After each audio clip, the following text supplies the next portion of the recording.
Have you ever wondered why some stories seem to speak directly to your soul, why certain characters, no matter how ancient or fictional, feel like fragments of you? The wise king, the wounded healer, the shadowy trickster. These figures appear not just in myths and fairy tales, but in your dreams, your relationships, your fears, and your potential.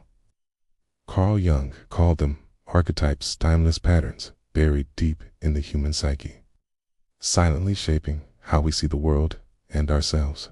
But here's the startling truth. Most of us are living out these unconscious patterns without even realizing it. You might think you're choosing freely, acting rationally, but underneath your decisions, there might be a child longing for validation, a rebel fighting a war that ended long ago, or a martyr confusing love with self-erasure. These patterns can either guide you toward wholeness or drag you into cycles of pain. And until we recognize them, we remain at their mercy. Carl Jung, one of the most enigmatic and revolutionary thinkers of the 20th century, devoted his life to mapping this inner landscape. He believed that the human psyche isn't a blank slate, but a vast symbolic terrain inherited from our ancestors. A terrain filled with gods, monsters, lovers, and warrior symbols that live within you, not just as stories you read, but as emotional truths you carry. Why does this matter now, in an age of algorithms, AI, and endless content? Because despite our modern advances, we are more lost, more fragmented, more anxious than ever. We chase success, but feel empty. We connect, but don't feel seen. We consume endlessly, but rarely feel nourished. Jung's work offers something rare in today's culture: depth. A reminder that meaning is not found out there, but with a nod that your greatest task is not to become someone else, but to remember who you've always been. From the myths of ancient Greece to the sacred poetry of Rumi, from Hollywood superheroes to childhood dreams, we will explore how archetypes shape your identity, behavior, relationships, and even your destiny. This isn't just about psychology. It's about your soul. It's about reclaiming the language of the unconscious, learning to listen to the symbols that rise up in dreams, emotions, and intuitions. So if you've ever felt like you're playing a role you didn't choose, or if you're drawn to stories you don't fully understand but can't forget, think this video is for you. Because archetypes are not just stories we tell, they're stories that live in us. Long before Carl Jung gave these patterns a name, humanity was already speaking their language, just not in words. We spoke through firelit myths, sacred rituals, epic poetry, and the raw emotional symbols of dream and dance. For every ancient civilization, from the Egyptians to the Sumerians, from the Greeks to the indigenous tribes of the Americas, instinctively knew that human life was not just a series of random events, but a drama structured, meaningful, even divine. And in this drama, each of us played roles far older than our names. The Greeks called them gods and goddesses: Ares, the warrior; Athena, the wise strategist; Aphrodite, the lover. These weren't just external deities, they were mirrors of the human spirit, expressions of instincts and energies alive within every soul. The hero's journey, as seen in Homer's Odyssey, wasn't just about Odysseus. It was a blueprint of the inner path every individual must walk, facing the unknown, confronting inner monsters, losing oneself, and returning transformed. These characters weren't just for entertainment, they were medicine. In India, the Bhagavad Gita unfolds a similar truth. Arjuna stands on the battlefield of life, paralyzed not just by war, but by inner conflict. His guide, Krishna, isn't just a god, he's the self, the divine wisdom within, guiding him through confusion toward purpose.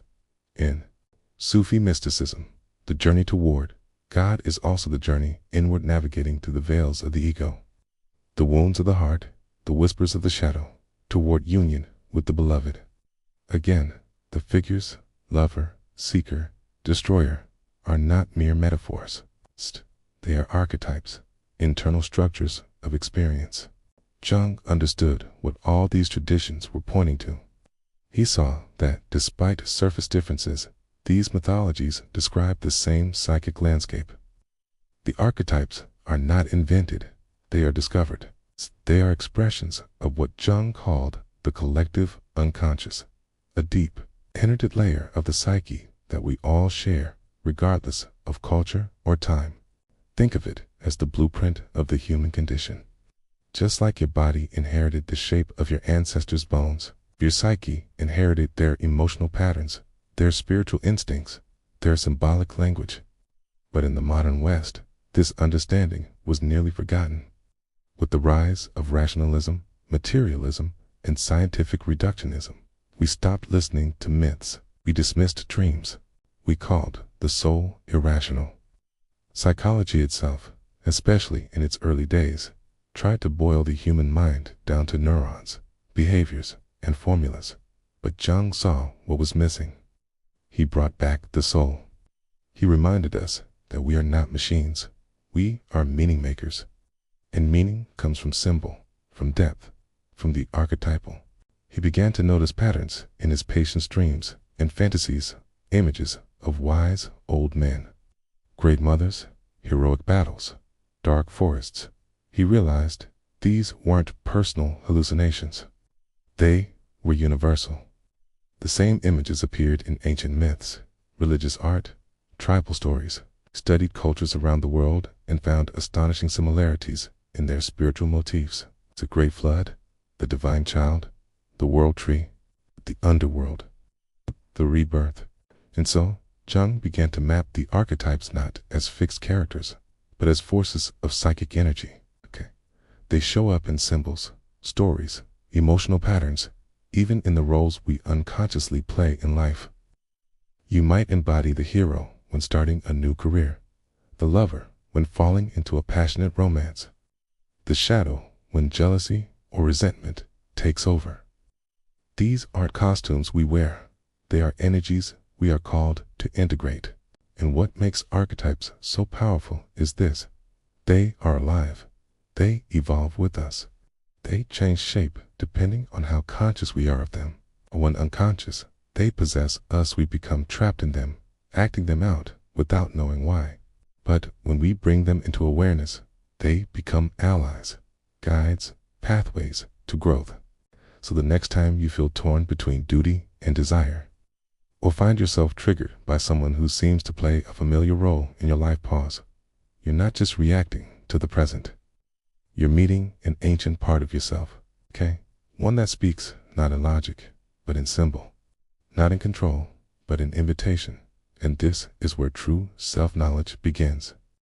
Carl Jung believed that every human being lives in a kind of inner theater world of roles, masks, and symbolic characters that form the backbone of our psychological life, But unlike a play where the actors know they're performing, most of us don't realize we're on stage, We think we're simply being ourselves, when in truth, we're often enacting deeply embedded patterns, scripts written long before we were born.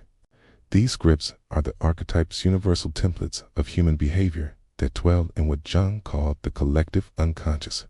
While Freud focused on repressed desires and childhood trauma, Jung reached deeper into the inherited layers of human experience.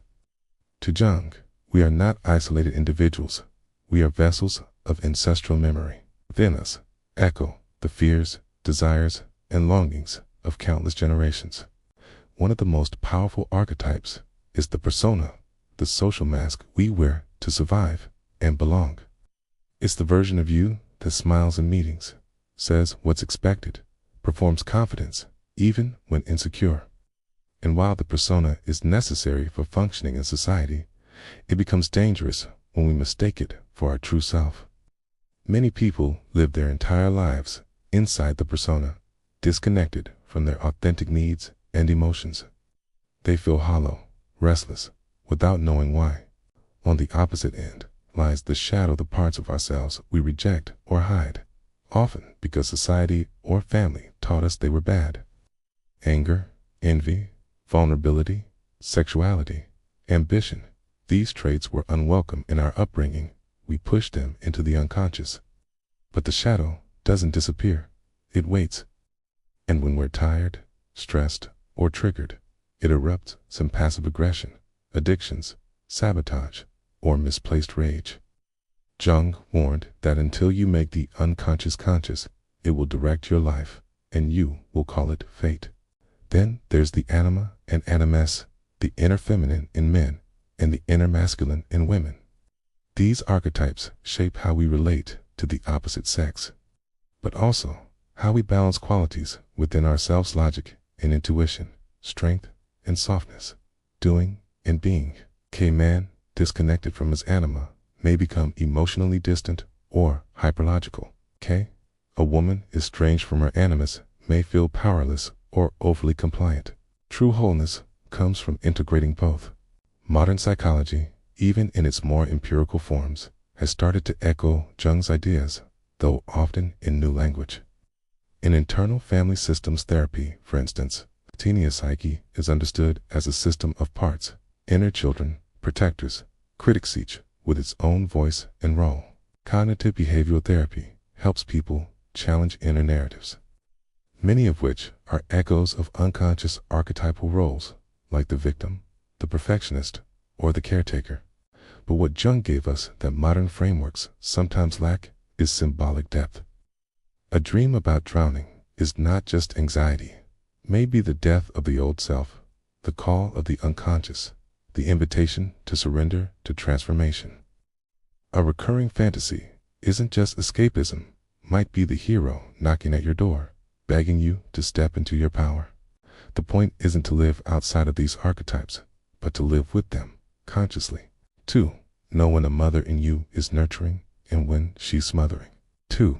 Recognize when the warrior is giving you courage and when he's chasing battles that aren't yours. Archetypes aren't cages, they're doorways, but only if you learn their language. The real tragedy of modern life is not that we suffer, but that we often don't know why. We feel empty in success, lonely in relationships, anxious without reason. We think we're broken, weak, or simply not good enough. But what if the problem isn't personal failure, but unconscious myth? What if you're living out a story you didn't choose, trapped in an archetype you don't recognize? Carl Jung warned that archetypes, when unconscious, operate autonomously and possess us. In other words, when we don't know which inner figures are running the show, they take over. And the consequences, emotionally, socially, even spiritually, can be devastating. Consider the person who unconsciously lives from the martyr archetype, always putting others first, always sacrificing their own needs. On the surface, they're praised, so kind, so giving, but underneath, they're exhausted, resentful, and often silently furious. They're trapped in a cycle of self-erasure, mistaking love for suffering. They may never realize that what they truly long for is not to serve but to matter.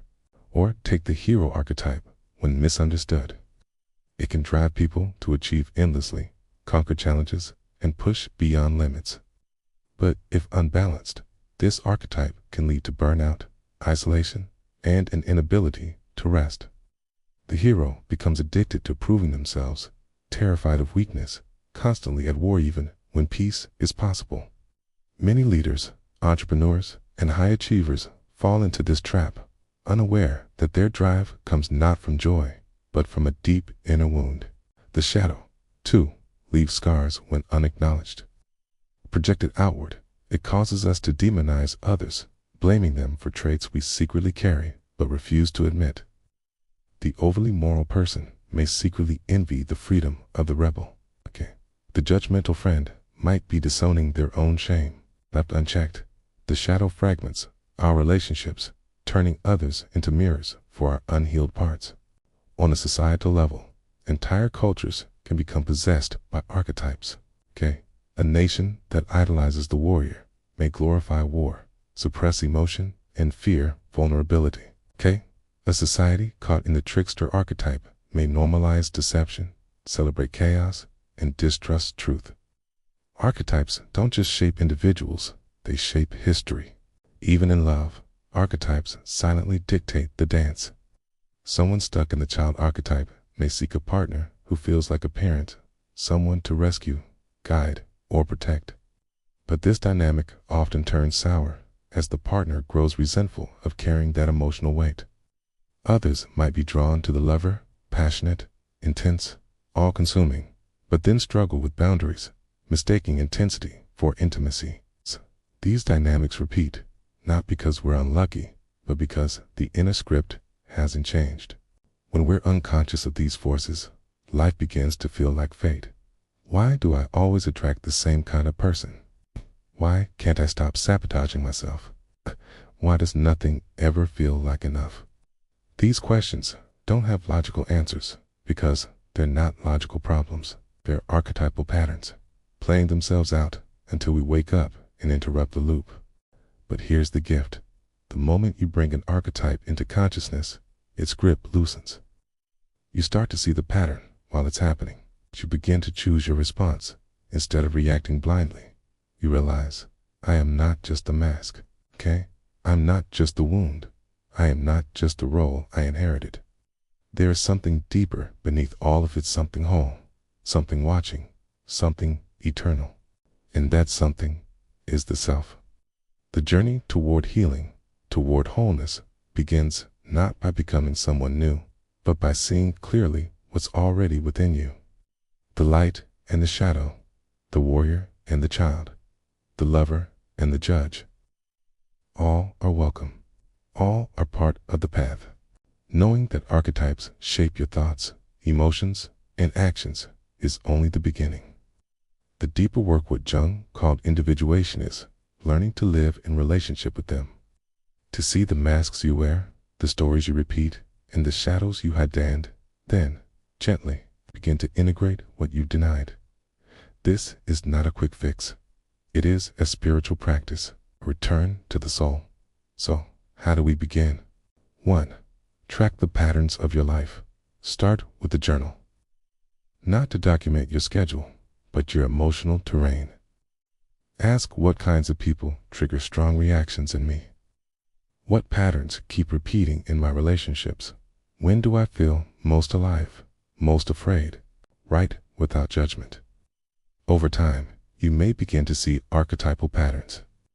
Maybe you often play the caretaker, always rescuing others while ignoring your own needs. Or the outsider, always observing but never belonging. Noticing these roles is the first act of liberation. Awareness breaks the spell. 2. Engage with your dreams. Jung believed dreams were direct messages from the unconscious. Archetypes often appear in dreams as symbolic figures: an old woman offering advice, a dark figure chasing you, a child crying alone in a room. Don't analyze too quickly. Sit with the image. Ask yourself, what part of me does this represent? What is it trying to say? Dreams don't lie. They don't flatter your ego, okay? But they do offer guidance if you learn to listen with the heart. 3. Dialogue with your inner figures. Try to practice Jung called active imagination. Set aside time. Sit quietly. Imagine the archetype you feel most drawn to or disturbed by. Let it take form, perhaps the warrior, the child, the wise woman, or the shadow. And then ask it questions. Let it speak. What does it want from you? What is it protecting? What has it been trying to teach you? You may be surprised at the depth of these inner conversations. You may even cry. This is not fantasy, it is the psyche speaking. 4. Balance archetypal energy in daily life.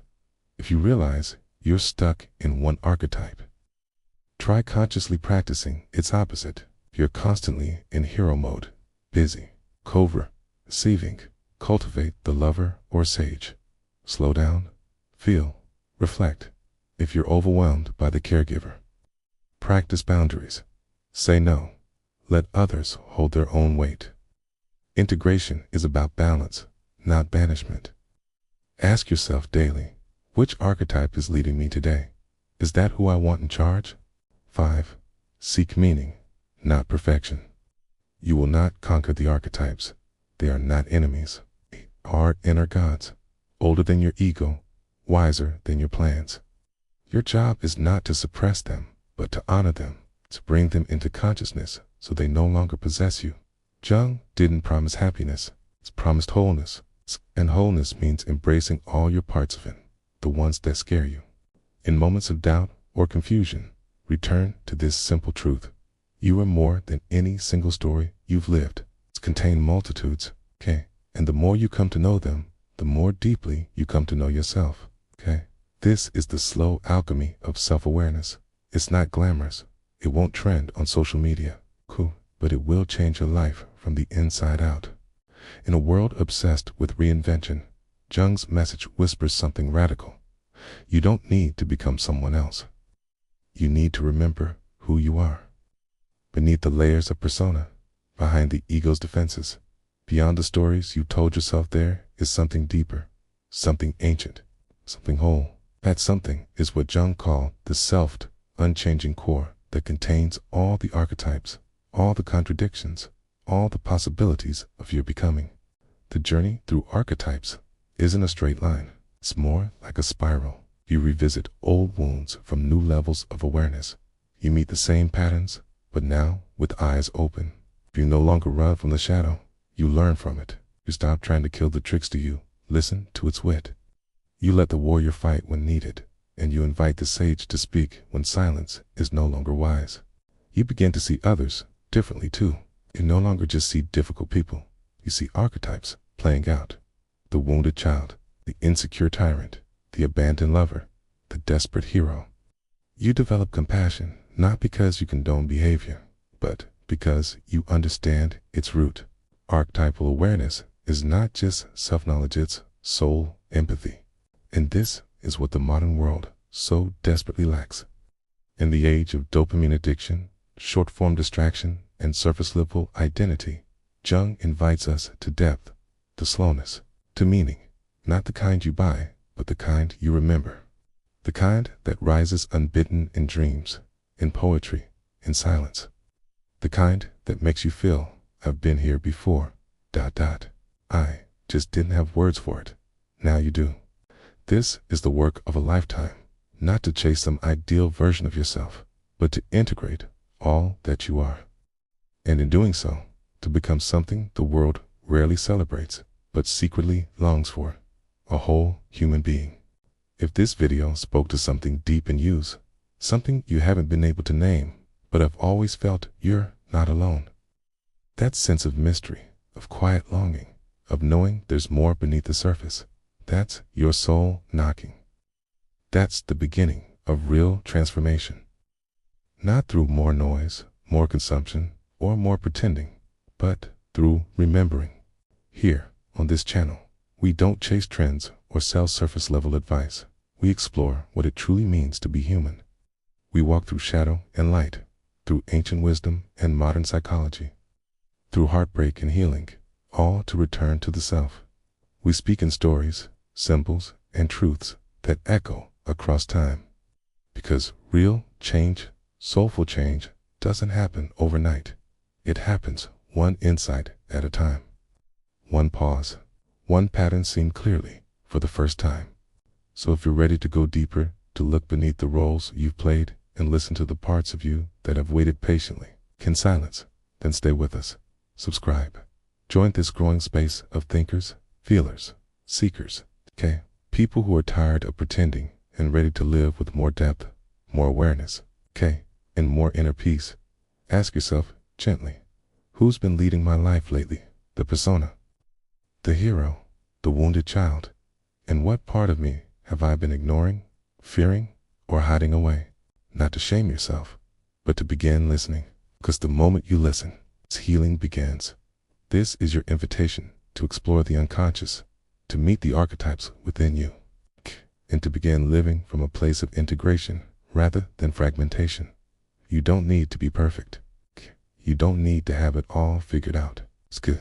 You just need to be curious enough to start. The deeper you go, the clearer things become. And sometimes, the most powerful thing you can do, simply sit still and remember, you were never lost, only unawakened. We'll be here, walking this path with you.